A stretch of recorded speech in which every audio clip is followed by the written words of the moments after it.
My HOA president destroyed my century-old family farm with her SUV, so I made sure her next drive would be her last. There she is, Vivian Hartwell, HOA Queen Bee, sitting in her Escalade like a very expensive paperweight. Her pearl-white SUV is buried 3 feet deep in Georgia mud, wheels spinning helplessly while she screams through the window. The sound is beautiful, mechanical frustration mixed with human rage.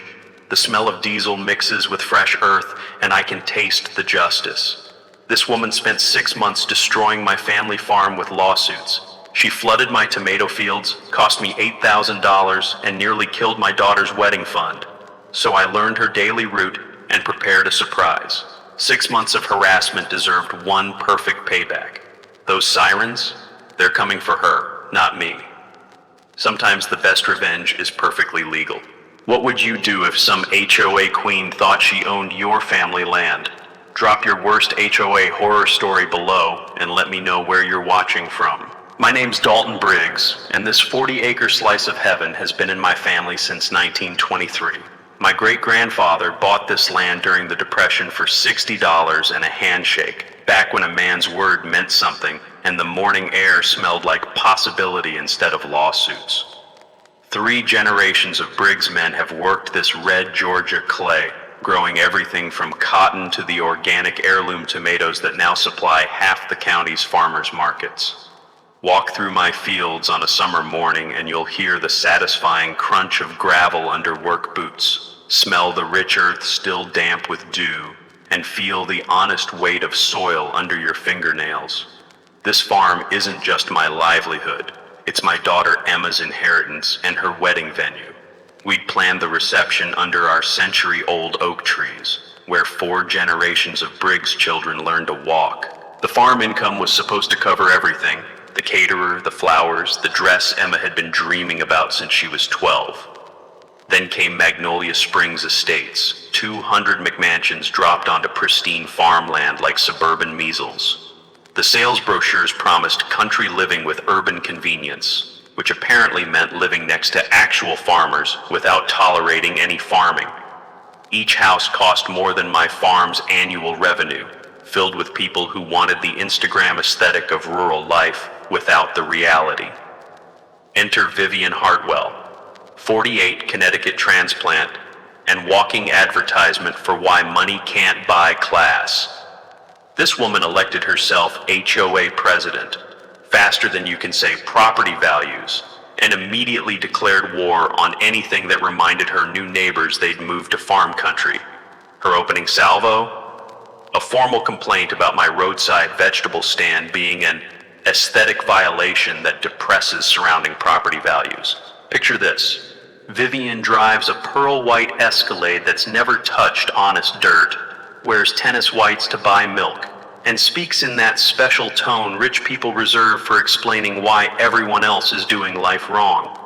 Her husband represents half the county commissioners through his law firm, which explains her casual relationship with concepts like courtesy and asking permission. The trouble started with our easement road, a narrow gravel strip cutting through my property corner that connects the old county highway to her precious development. Been there since the 1940s for emergency power company access. Previous landowners used it maybe twice yearly, always with advance notice, always respectfully, usually bringing a pie as thanks. Vivian discovered that easement on day 4 of her residency and decided it was her personal expressway to civilization. Why drive 2 extra miles on properly maintained public roads when you can cut through some farmer's inconvenient property? My unpaved farm road was built for occasional maintenance trucks and seasonal harvest equipment, not daily abuse by a 3-ton luxury battering ram.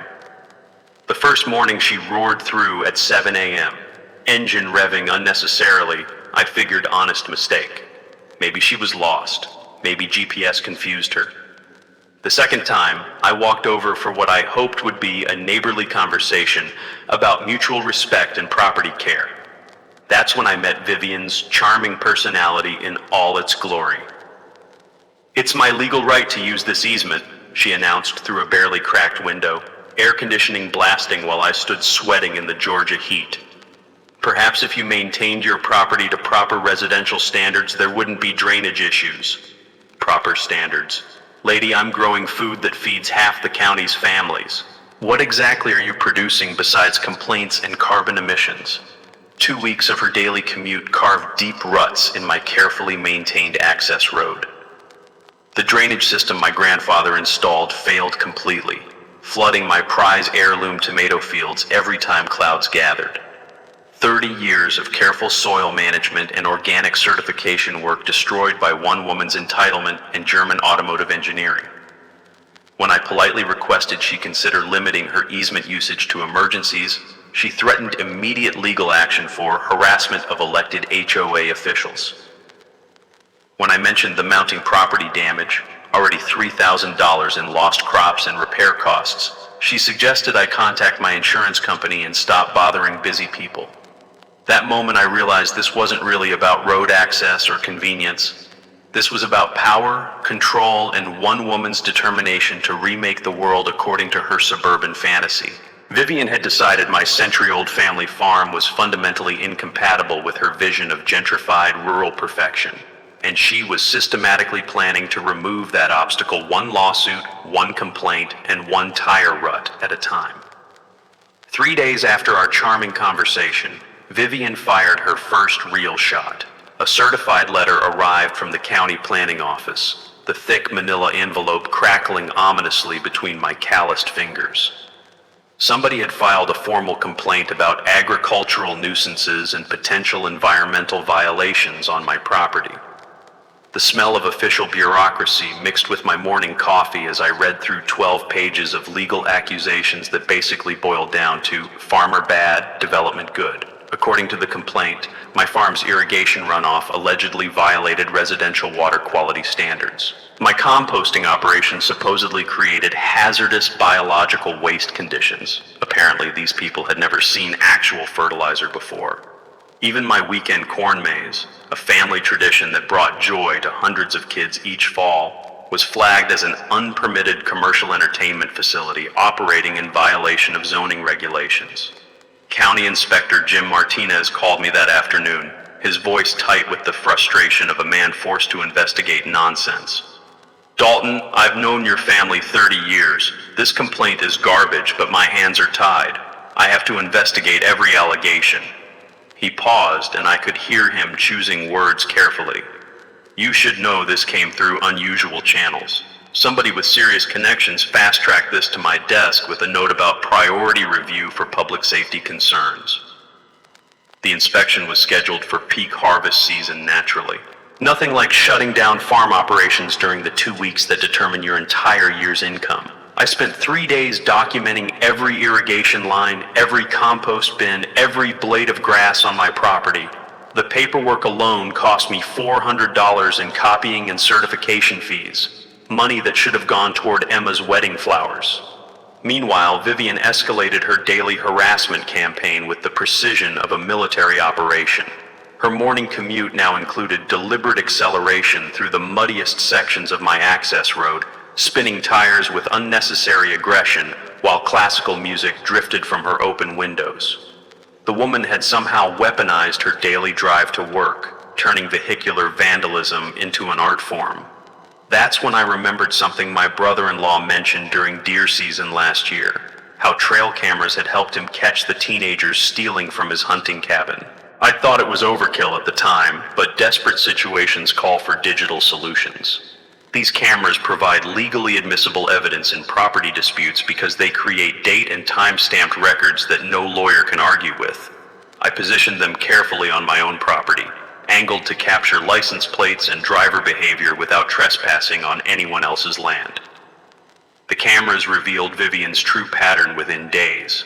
She wasn't just using the easement for convenience. She was conducting psychological warfare with German engineering. Morning commute at 7 a.m. sharp with unnecessary engine revving that echoed across my sleeping fields. Lunch hour, inspection tours, bringing HOA friends to gawk at the problematic agricultural situation like tourists viewing a zoo exhibit. Weekend garden club meetings that involved caravans of luxury SUVs churning up my road during farmers market hours. The worst part? She'd started timing these invasions to maximize disruption with surgical precision. Saturday morning convoys arrived precisely when my customers pulled up for fresh produce, creating traffic jams that cost me sales. Sunday afternoon tire spinning exhibitions happened during my daughter's outdoor wedding planning sessions, drowning out our conversations with the whine of spinning wheels and the smell of burning rubber. 2 weeks later, the county inspection results arrived. 0 violations found. Jim Martinez had done his job honestly, documenting that my farm operations exceeded all environmental standards. But the process had cost me $5,000 in lost revenue from mandatory operational shutdowns, plus legal fees for agricultural compliance consulting. That's when the wedding dress budget evaporated into thin air. Vivian's response to my clean inspection? She filed an appeal within 24 hours, claiming the county had failed to properly investigate obvious environmental hazards and demanding a second inspection by unbiased outside experts. Her husband's law firm sent supporting documentation questioning Inspector Martinez's cozy relationship with local agricultural interests. Standing in my flooded tomato fields that evening, watching thousands of dollars in heirloom varieties rot in standing water created by her tire ruts, I finally understood the game. This wasn't random harassment. This was strategic warfare designed to death by 1,000 cuts my farm into bankruptcy. Every inspection, every legal challenge, every bureaucratic delay cost money I didn't have for problems that didn't exist. The community started fracturing along predictable lines. Farmers market vendors complained about muddy customer access caused by easement road damage. The local newspaper ran a story titled "Development versus Agriculture, Progress or Preservation." The coffee shop downtown became Switzerland, where both factions vented frustrations over blueberry muffins and mounting legal bills. My daughter Emma found me that evening, her wedding planning binder tucked under her arm like a shield. "Dad, what if we just sell? Maybe she's right. Maybe this place doesn't fit anymore." Looking at my daughter's worried face, surrounded by 4 generations of family heritage being systematically destroyed by one woman's entitlement and unlimited legal budget, I made a decision. Time to stop playing defense and start playing chess. Playing chess with Vivian turned out to be like wrestling a porcupine, painful, pointless, and guaranteed to leave you bleeding. Her next move arrived via certified mail, the thick envelope landing on my kitchen table with the weight of financial doom. Hartwell, Morrison & Associates letterhead gleamed like a threat, the paper so expensive it probably cost more than my monthly feed bill. The cease and desist letter demanded I immediately stop harassing HOA officials through frivolous complaints and defamatory statements. Apparently, asking someone to drive carefully through your property now constituted legal harassment in Connecticut speak. The audacity was breathtaking, like a burglar suing you for having an inconveniently locked door. They wanted $5,000 in administrative compensation for the HOA's legal expenses, plus immediate cessation of all retaliatory actions against association members. They were billing me for the privilege of being destroyed on my own land. If I hadn't been so terrified, I might have admired the pure gall. But paragraph 3 delivered the real gut punch. Notice of a formal zoning compliance hearing. The County Planning Commission would review whether my farm operations were compatible with evolving community standards in transitioning agricultural areas. Lawyer speak. 4, we're going to legislate you out of existence. The courthouse smelled like old wood polish and broken dreams as I researched their filing. The records clerk, Betty, had known my family since I was knee-high to a grasshopper. She shook her silver head sympathetically while pulling files. "Dalton, honey, they've done their homework. Professional presentation, perfect documentation, all their legal ducks in a row." The hearing materials were corporate-level polished. PowerPoint presentations about property values, traffic impact studies, environmental assessments complete with charts and graphs. This wasn't some angry neighbor throwing a tantrum. This was a coordinated campaign with serious money behind it. That's when I stumbled across something interesting in the public records database. Vivian Hartwell had a history. Back in Connecticut, she'd been involved in identical disputes with 3 different small businesses near her previous residence: a family bakery, an antique shop, and a dog grooming salon. All 3 had eventually sold their properties to Pinnacle Development Corporation, which later built luxury condominiums on the sites. The pattern was surgical: complaints about traffic, noise, property values, environmental concerns. Professional legal pressure applied until small business owners couldn't afford to fight anymore. I wasn't her first victim. I was her 4th conquest in a proven playbook. My hands shook slightly as I photocopied the Connecticut newspaper articles. One quoted Vivian directly: "Sometimes progress requires difficult decisions about incompatible land uses." The same woman, the same words, the same devastating results. I called my cousin Mike, who'd survived 2 tours in Afghanistan and now ran a private security firm. "'Cause I need military-grade surveillance and someone who understands property law warfare." Mike arrived the next morning with equipment that belonged in a spy movie and a business card for Patricia Finley, an agricultural law specialist in Atlanta. "Document everything like your life depends on it," he said, adjusting camera angles with tactical precision. In warfare, superior intelligence wins battles before they're fought. Patricia Finley's law office smelled like leather-bound victory and expensive coffee. She listened to my story with the focused attention of a surgeon planning a delicate operation. "Mr. Briggs, you're experiencing what we call squeeze-out tactics. The goal isn't legal victory, it's making legal defense financially impossible." She leaned forward, eyes sharp with professional interest. "But agricultural operations have federal protections most small business owners never discover. Right to farm laws aren't suggestions, they're criminal statutes with serious penalties for interference." I'd been thinking local zoning dispute when I should have been thinking federal protection violation. Meanwhile, Vivian organized her safety patrol, HOA volunteers with clipboards who documented every farm activity like anthropologists studying a primitive culture. They'd arrive in lawn chairs, positioning themselves along my property line to photograph workers and intimidate customers. The psychological warfare was working perfectly. My family was cracking under the pressure. Emma postponed wedding dress shopping indefinitely. Sarah stopped sleeping through the night, dark circles growing under worried eyes. The legal bills were consuming our savings like fire-eating paper, one attorney consultation at a time. But the cameras were capturing something valuable. Vivian's behavior was escalating beyond property disputes into potentially criminal territory. Late-night drives through the easement with no destination. Deliberately blocking my farm entrance during delivery times. Bringing strangers onto my property to photograph operations without permission. The breaking point came during Emma's birthday party.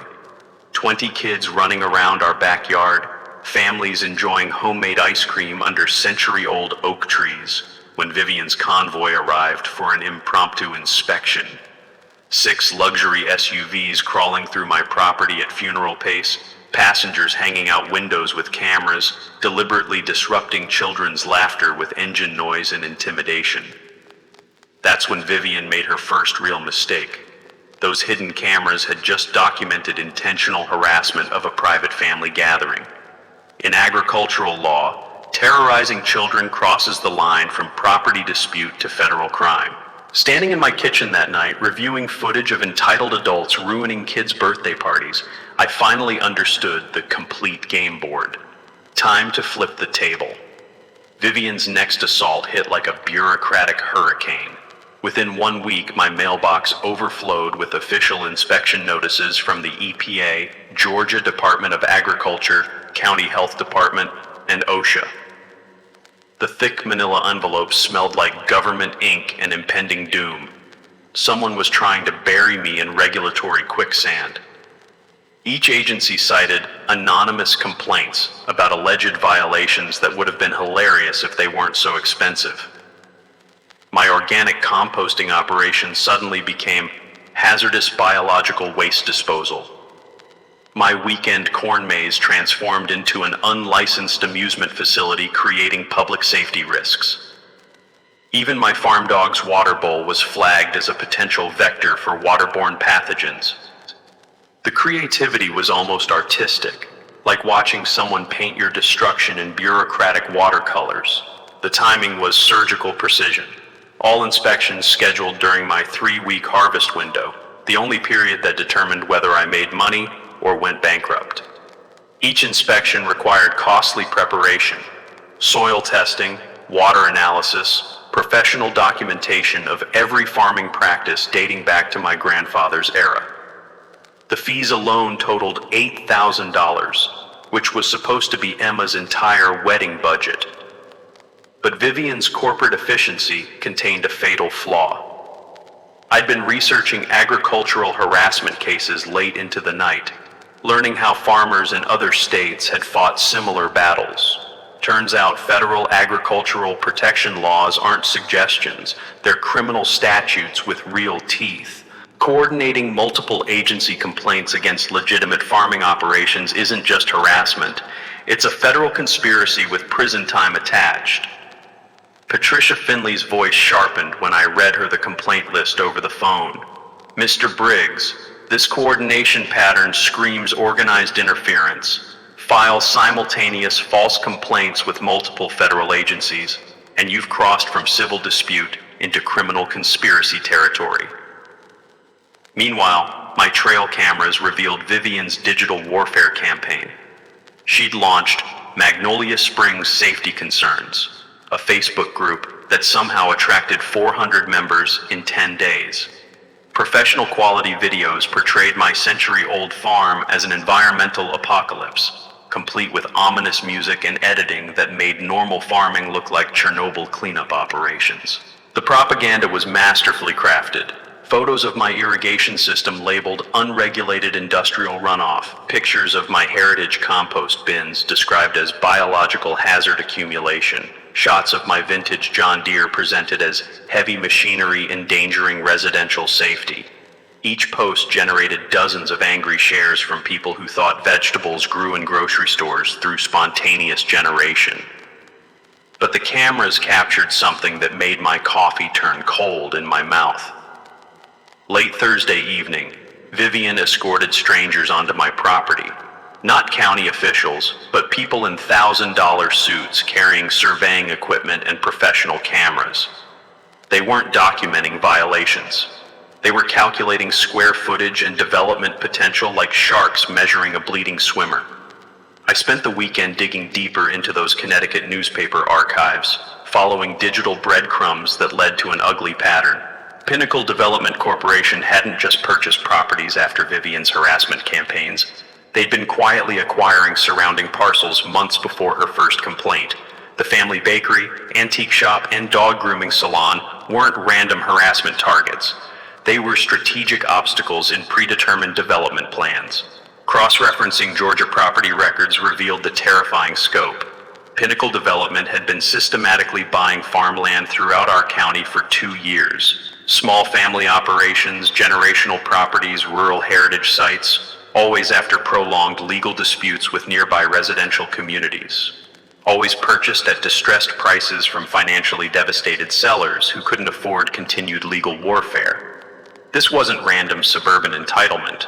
This was organized agricultural elimination, a corporate strategy that had destroyed family farms across 3 states using the same playbook.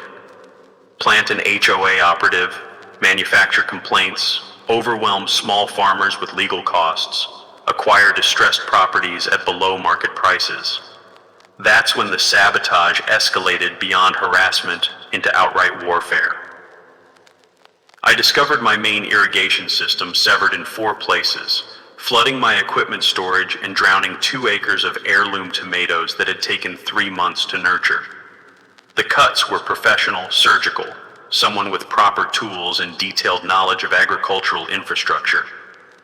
Trail camera footage showed headlights near the irrigation lines around 2 a.m., but the license plate was deliberately obscured with mud. The repair bill hit $6,000, plus replanting costs for destroyed crops. My insurance company started making nervous noises about ongoing neighbor disputes and whether coverage applied to intentional property damage by third parties. Emma found me standing knee-deep in muddy water at sunrise, surveying the destruction of our family's careful work. Her wedding dress fund was literally drowning in Georgia clay, and we both knew it. Dad, maybe we should just sell to them and start over somewhere else. This fight is killing us. Looking at my daughter's exhausted face, seeing worry lines that shouldn't exist on someone planning their wedding, I almost surrendered. Almost.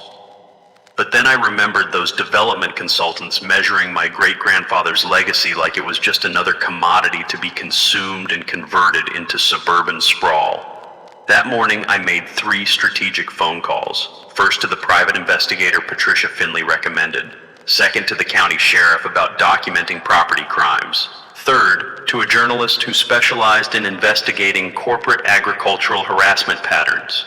Because if Pinnacle Development and their HOA operative thought they could systematically destroy American family farms through organized conspiracy, they were about to discover that some battles are worth fighting, even when the odds look impossible. The breakthrough came from the most unlikely source, 90-year-old Betty at the county courthouse, whose memory contained more legal history than most law libraries.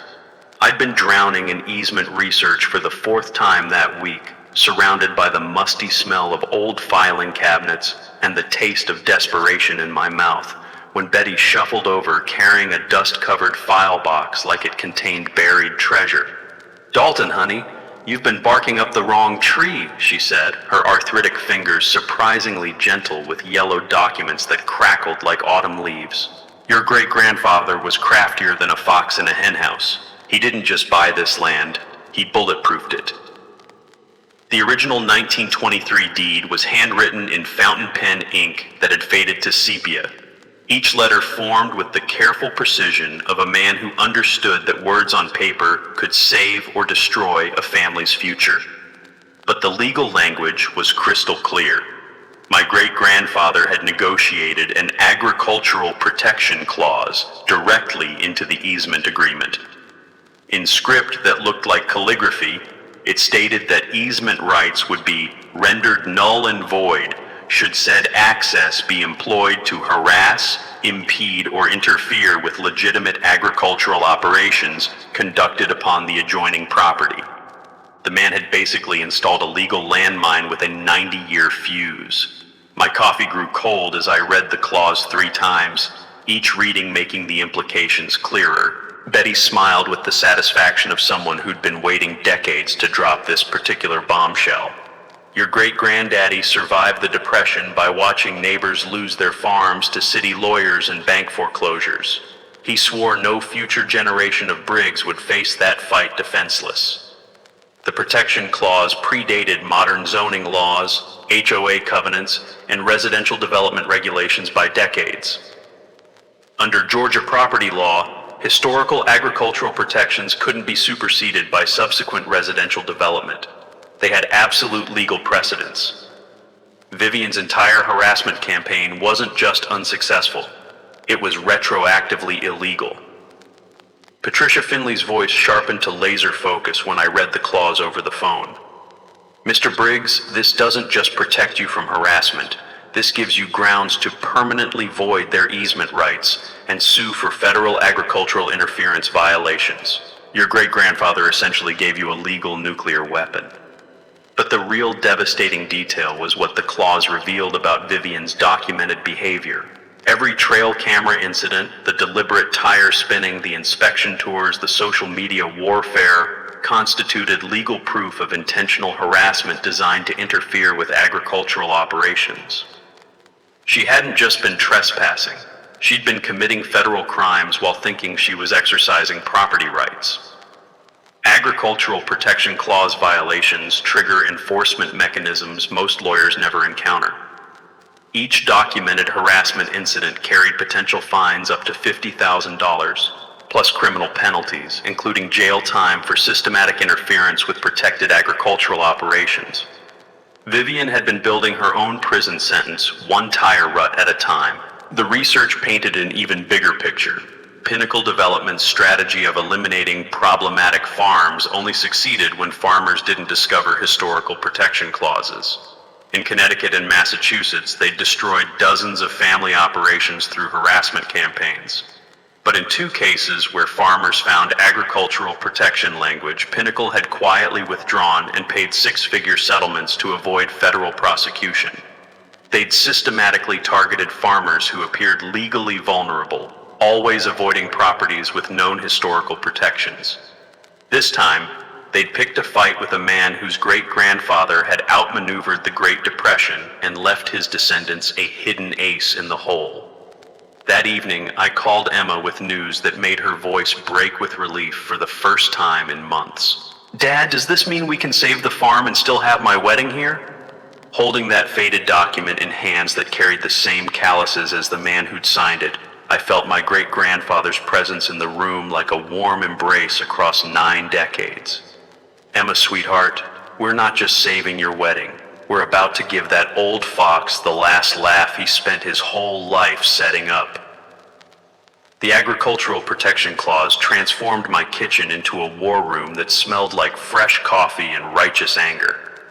Maps covered the table where Emma used to do homework, timelines stretched across walls like battle plans, and file boxes stacked around chairs like legal ammunition.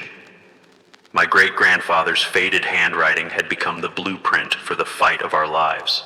Patricia Finley arrived Monday morning with reinforcements that looked like they'd stepped out of a courtroom drama: environmental lawyer, agricultural rights specialist, and a paralegal whose research skills could embarrass Google. They spread across my living room like generals planning D-Day, examining 3 months of trail camera footage with the intensity of detectives solving a murder. "Mr. Briggs, this documentation is prosecutor's gold," Patricia announced, clicking through videos that showed Vivian's escalating harassment campaign. "Each incident represents a separate federal violation. We're not just voiding easement rights. We're building a criminal case that could put people behind bars where they belong."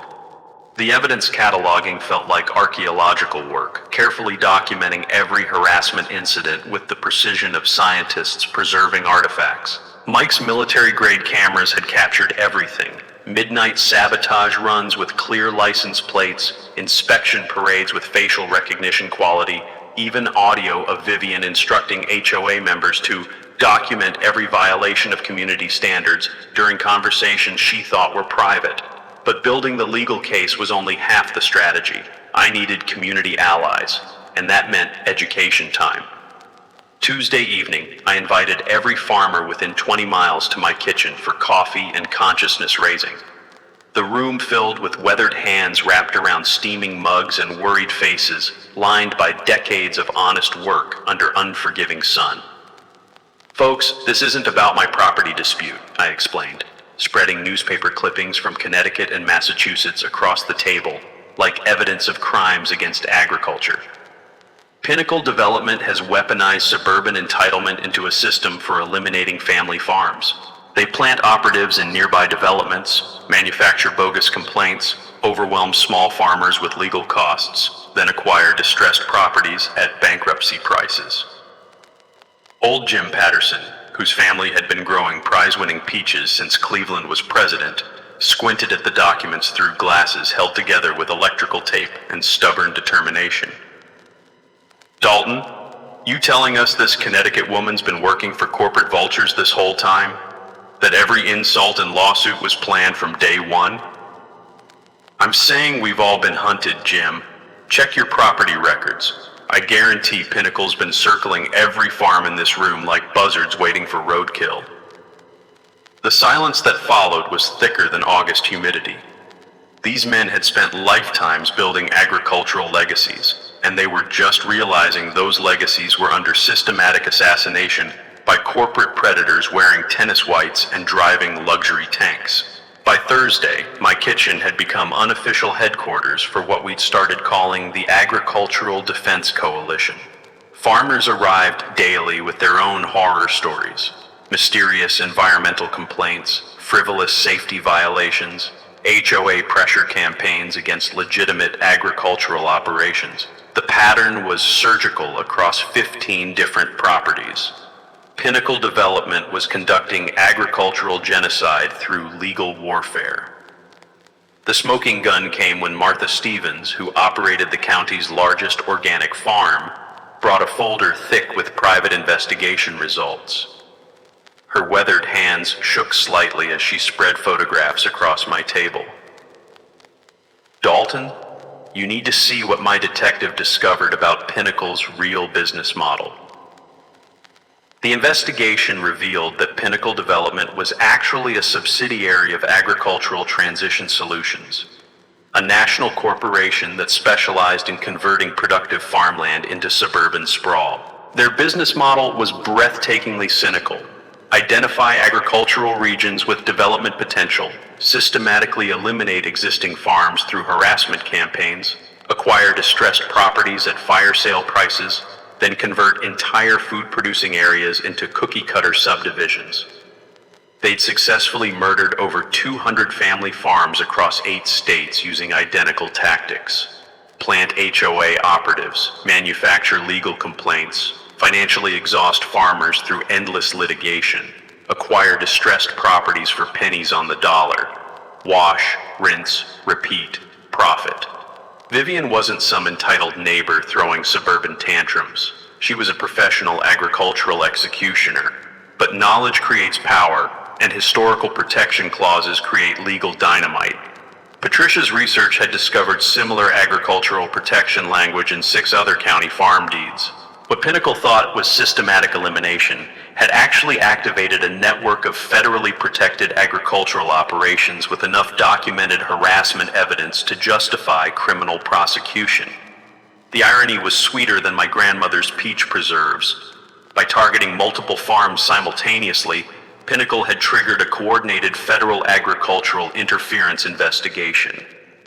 Instead of picking off isolated farmers individually, they'd awakened a coalition of legally protected operations with enough evidence to destroy their entire business model. Friday evening, I stood in my kitchen surrounded by maps, legal documents, and the determined faces of farmers who'd decided corporate bullies had pushed too far. The aroma of Emma's fresh cornbread drifted from the oven, a reminder of what we were really defending: the right to feed families instead of feeding developers' bank accounts. My great-grandfather's protection clause hadn't just saved my farm, it had provided the legal framework for protecting every family farm in the county from systematic corporate elimination. Gentlemen, I announced, raising my coffee mug in salute, time to teach these corporate parasites that Georgia farmers have very sharp teeth. Vivian's next move revealed just how cornered predators behave when their feeding operation gets disrupted. She materialized at my front door Tuesday morning like a designer-dressed rattlesnake, her pearl-white Escalade gleaming in my driveway while the smell of her expensive perfume clashed with the honest aroma of fresh-turned soil from my morning fieldwork. Mr. Briggs, I believe we've had some unfortunate misunderstandings, she announced through my screen door, her voice dripping with the kind of syrupy concern that usually precedes a knife between the ribs. The HOA has authorized me to offer a generous resolution. $25,000 for permanent easement rights, plus we'll cover all your recent legal expenses. The audacity was breathtaking. After months of systematic harassment, property destruction, and federal crimes, she was offering to pay me for the privilege of continuing to destroy my farm. It was like a burglar offering to buy your TV after getting caught rifling through your living room. That's mighty thoughtful, Vivian, I replied, not opening the door while my coffee grew cold in my hand.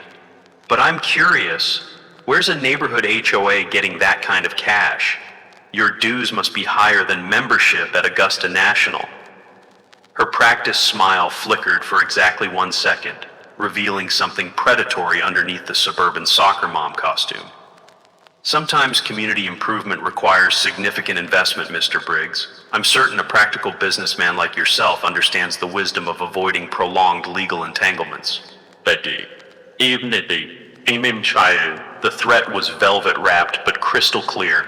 Take our blood money or face financial annihilation through endless litigation. It was probably the same speech Pinnacle had delivered to dozens of farmers before systematically destroying their livelihoods. But this time, they were negotiating with someone who'd read the fine print their lawyers had missed. Within hours, the political pressure campaign launched with the coordination of a military operation. County commissioners received concerned citizen calls about dangerous agricultural operations near family neighborhoods. The local newspaper got anonymous tips about environmental violations at certain problematic farms. State agriculture officials were contacted about unsafe practices requiring immediate intervention. But the real escalation came that evening when someone disabled my primary security cameras during a 3-hour window. My irrigation pump house showed clear signs of attempted break-in, damaged locks, pried door frames, and footprints in the mud that were definitely not made by work boots. Apparently, agricultural sabotage requires better tools than your average suburban criminal typically carries in their tennis bag. The backup cameras I'd hidden as insurance captured footage that turned my blood to ice water. Vivian's Escalade parked strategically across the road while 2 men in dark clothing approached my pump house with crowbars and bolt cutters. They spent 40 minutes trying to access equipment that controlled water flow for my entire operation, essentially attempting to murder my crops through technological strangulation. When direct sabotage failed, they shifted to psychological warfare that would have impressed military interrogators. Anonymous phone calls started arriving at 2 a.m. sharp, heavy breathing, sudden hang-ups, and occasionally whispered suggestions about accidents that happen to farmers who don't know when to quit. My daughter Emma received identical harassment at her apartment, forcing her to stay with friends while mysterious electrical problems made her place temporarily uninhabitable. The character assassination campaign launched simultaneously across every digital platform where rural reputations could be murdered. Online reviews suddenly appeared claiming my organic vegetables were contaminated, my agritourism tours were unsafe for children, and my family had suspicious connections to environmental violations. Each review was crafted with enough specific details to seem legitimate while containing enough poison to destroy decades of careful reputation building. But Vivian's nuclear option arrived disguised as official paperwork. Pinnacle Development filed formal eminent domain proceedings against my property. They claimed my farm constituted a public health hazard requiring government intervention, and proposed mandatory acquisition for residential development serving community welfare. The supporting documentation was professionally lethal. Environmental impact studies that cost more than most people's cars, soil contamination allegations, water quality concerns, air pollution claims from agricultural operations. Every environmental boogeyman that could terrify suburban parents was included with scientific-sounding language and charts that would impress university professors. My private investigator's evening phone call explained the overwhelming nature of their assault. Pinnacle had hired the same public relations firm that helped tobacco companies fight cancer research. Professional disinformation specialists who could make smoking look healthy and healthy farms look like toxic waste sites. The breaking point came during Emma's engagement party. 20 family members gathered in our backyard to celebrate love and future happiness when Vivian's safety patrol arrived for an impromptu documentation session. 6 HOA members with clipboards and cameras recording our unpermitted entertainment facility, while my future son-in-law toasted 4 generations of agricultural heritage. That's when Vivian committed her fatal error. The hidden cameras captured everything: trespassing during private family celebrations, photographing guests without permission, and Vivian clearly orchestrating harassment operations from her luxury command vehicle. Standing in my kitchen that night, watching footage of strangers violating my daughter's engagement party, something shifted from defensive survival to offensive warfare. They transformed a property dispute into personal violation of my family's most sacred moments. Time to detonate the legal landmine my great-grandfather had buried and aimed precisely at corporate predators like these. Pinnacle Development's final assault came with the overwhelming force of corporate desperation mixed with unlimited legal budgets. They filed simultaneous complaints with the EPA claiming groundwater contamination, contacted OSHA about unsafe agricultural practices near residential areas, and somehow convinced Fish and Wildlife Services that my heritage vegetable garden was destroying critical habitat for an endangered beetle I'd never heard of. The coordination was surgical. Every agency received identical documentation packages with professional photographs, scientific-sounding analysis, and urgent requests for immediate intervention to protect public safety. The smell of fresh legal ink filled my mailbox daily as federal agencies launched investigations that could shut down my operation permanently while appeals crawled through bureaucratic quicksand. But the real revelation came when my private investigator delivered a manila folder thick with surveillance photos and financial records that made everything crystal clear. "Dalton, you need to see who's really running this show," he said, spreading images across my kitchen table like evidence from a crime scene. The photos showed County Commissioner Bradley Hutchins meeting secretly with Pinnacle executives at an expensive Atlanta restaurant. Bank records revealed monthly payments from Agricultural Transition Solutions to a consulting company owned by Hutchins' wife. Email printouts documented coordination between the Commissioner's office and Pinnacle's legal team about expediting agricultural transition procedures in our county. This wasn't just corporate harassment, this was systematic government corruption designed to eliminate family farms through abuse of regulatory power. Hutchins had been fast-tracking Pinnacle's complaints while delaying or dismissing any farmer appeals. The fix was in at the highest levels of county government. Meanwhile, Vivian's ground-level harassment escalated to outright intimidation that crossed every line of civilized behavior. Her safety patrols now included off-duty security guards who conducted daily property line surveillance with military precision. They'd arrive in unmarked vehicles at dawn, positioning themselves strategically to photograph farm workers and intimidate customers. The psychological pressure campaign intensified beyond amateur hour into professional-grade torture. Anonymous calls came precisely every 2 hours around the clock, forcing us to disconnect our landline and change cell numbers twice. Someone was using automated systems to ensure we never slept peacefully, never relaxed, never stopped feeling hunted on our own property. Emma's harassment escalated to stalking behavior that triggered genuine fear for her safety. Strange men appeared at her workplace asking questions about her family's environmental violations. Her car tires were slashed twice in random vandalism that always happened when she visited the farm. The message was clear: abandon your family's heritage or watch your daughter suffer consequences. But Vivian's desperation produced the evidence that would ultimately destroy her entire operation. Late Thursday night, my hidden cameras captured her personally cutting irrigation lines with bolt cutters while wearing surgical gloves. Clear premeditation for agricultural sabotage. She'd moved beyond directing harassment to committing felony property destruction with her own manicured hands. The footage was devastating. Vivian methodically destroying infrastructure while talking on her phone, presumably coordinating with handlers who'd ordered direct action when legal pressure wasn't working fast enough.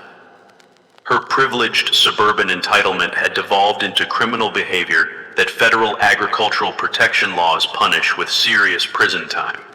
Friday morning brought Pinnacle's ultimate desperation move. They announced plans to condemn my property under eminent domain for community health and safety.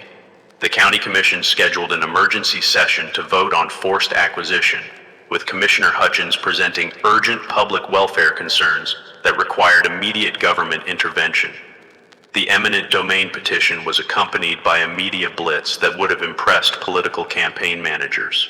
Professional protesters appeared outside the courthouse with signs about agricultural pollution and protecting our children. Dear child, local television received anonymous tips about environmental disasters being covered up by corrupt agricultural interests. Regional newspapers suddenly published editorials about the difficult but necessary transition from outdated farming practices to modern residential development.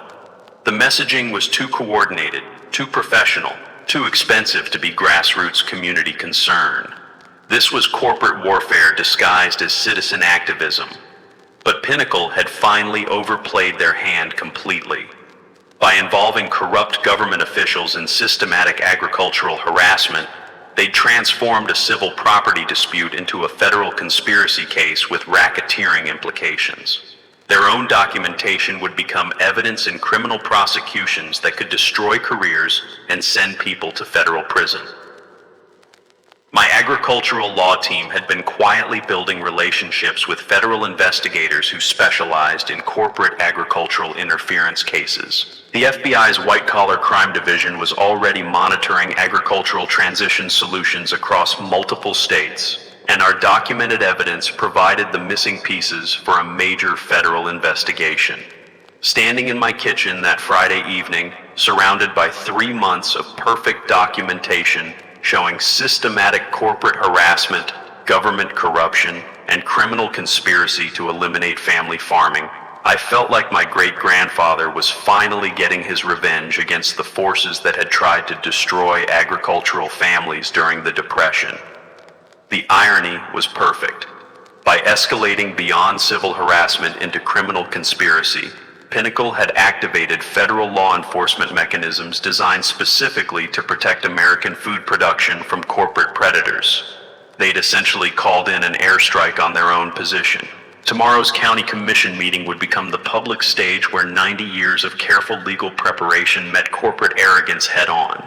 Time to show these agricultural assassins what happens when you pick fights with farmers whose great-grandfathers actually read the fine print. The community center had never seen anything like Thursday evening's emergency county commission meeting. Over 300 people packed into a space designed for half that number, with local television crews setting up cameras, while the smell of nervous sweat mixed with the aroma of fresh coffee from overwhelmed volunteers. You could taste the tension in the air like humidity before a Georgia thunderstorm. Vivian had orchestrated this public spectacle perfectly, arriving with a professionally prepared presentation that included PowerPoint slides, environmental impact charts, and emotional testimony about protecting our children from agricultural hazards. She wore her tennis whites like armor, flanked by HOA supporters who looked like they'd stepped out of a country club catalog. "Ladies and gentlemen," she announced from the podium, her voice carrying the authority of someone accustomed to being obeyed, "we face a critical decision about our community's future. Outdated agricultural practices are endangering property values, environmental safety, and our children's health. The County Commission has a legal obligation to protect residential areas from industrial farming operations that refuse to modernize." Her presentation was masterfully crafted propaganda. Photos of my irrigation system labeled "unregulated runoff threatening groundwater," images of my heritage compost operation described as biological waste accumulation, and drone footage of my organic fields presented as intensive chemical agriculture near family homes. The lies were so polished they almost sounded believable. Commissioner Hutchins nodded gravely throughout her presentation, playing his role in this choreographed performance. "Mrs. Hartwell, the Commission appreciates your thorough documentation of these serious public safety concerns. We must act decisively to protect our community." When called to respond, I approached the microphone with a folder under my arm and the calm demeanor of someone holding 4 aces in a poker game. The crowd expected a desperate farmer making emotional pleas about family heritage. They were about to witness something entirely different. "Thank you for this opportunity," I began, my voice steady and conversational. "I'd like to share some interesting historical documents I discovered recently." I placed the original 1923 deed on the document camera, watching Vivian's confident smile flicker as the faded handwriting appeared on screens throughout the room. "This is my great-grandfather's original property deed, which includes an agricultural protection clause that makes Mrs. Hartwell's entire harassment campaign illegal under federal law." The room went silent, except for the whirring of television cameras capturing what would become the most watched county commission meeting in local history. I read the protection clause aloud, explaining how it voided easement rights if used to harass agricultural operations and triggered federal penalties for systematic interference. "But that's just the beginning," I continued, opening my evidence folder like a prosecutor presenting a murder case. "I have 3 months of trail camera footage documenting systematic harassment, property destruction, and criminal conspiracy to eliminate family farming through organized intimidation. The first video showed Vivian personally cutting irrigation lines at 2 a.m. while wearing surgical gloves. Gasps echoed through the room as the community watched their HOA president committing felony agricultural sabotage. The second clip captured her directing safety patrols to trespass and photograph private family gatherings. "Mrs. Hartwell isn't just some concerned neighbor," I announced, my voice carrying to the back of the packed room. "She's a professional agricultural eliminator working for Pinnacle Development, which has systematically destroyed over 200 family farms across 8 states using identical harassment tactics."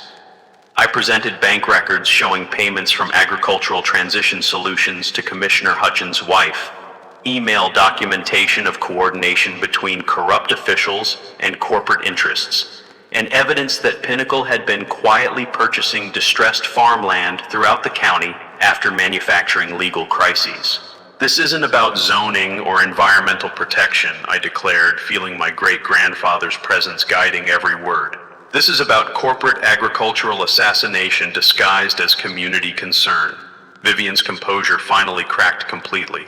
She jumped to her feet, her voice shrill with desperation. "This is harassment of elected officials. You can't prove any conspiracy." That's when I played my final card, the recording of her phone conversation during irrigation sabotage, where she clearly reported progress to handlers about accelerating agricultural elimination procedures and ensuring the Briggs property becomes financially unsustainable. The audience erupted in shocked murmurs while Commissioner Hutchins turned pale as his corruption was exposed on live television. Sheriff's deputies, who'd been strategically positioned throughout the room, stepped forward with warrants for harassment, conspiracy, and violation of federal agricultural protection laws. "Ladies and gentlemen," I announced as federal agents entered the room to serve papers on Pinnacle representatives, "agricultural protection laws exist specifically to prevent what you've witnessed tonight.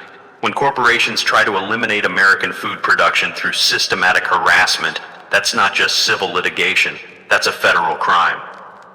The room exploded in spontaneous applause as the community realized they'd witnessed the complete exposure of a criminal conspiracy.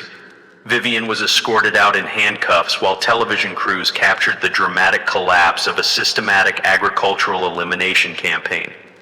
Standing at the podium, holding documents that had waited 90 years for this moment of vindication, I felt justice flowing through the room like fresh air after a thunderstorm. My great-grandfather spent his life protecting this land from exactly this kind of predatory attack. Tonight, his foresight finally got the last word. And the legal dominoes fell faster than autumn leaves in a Georgia windstorm. Within 48 hours of that explosive county commission meeting, Vivian's entire operation collapsed like a house of cards built on quicksand. Her arrest footage went viral on social media, with the image of a handcuffed HOA president being perp-walked past organic vegetable stands becoming an instant meme about suburban entitlement meeting rural justice. Pinnacle Development's stock price dropped 30% overnight as news of their systematic agricultural harassment scheme spread through financial markets. The FBI's white-collar crime division launched a multi-state investigation into Agricultural Transition Solutions, freezing assets and serving warrants on corporate executives who'd spent years thinking they were too smart and too rich to face consequences. The settlement negotiations were deliciously swift. Faced with federal racketeering charges and criminal conspiracy prosecution, Pinnacle's lawyers arrived at Patricia Finley's office with checkbooks and unconditional surrender. $85,000 in damages for property destruction, lost crops, and emotional distress. Another $200,000 from Agricultural Transition Solutions for systematic violation of federal agricultural protection laws. But the real victory was permanent.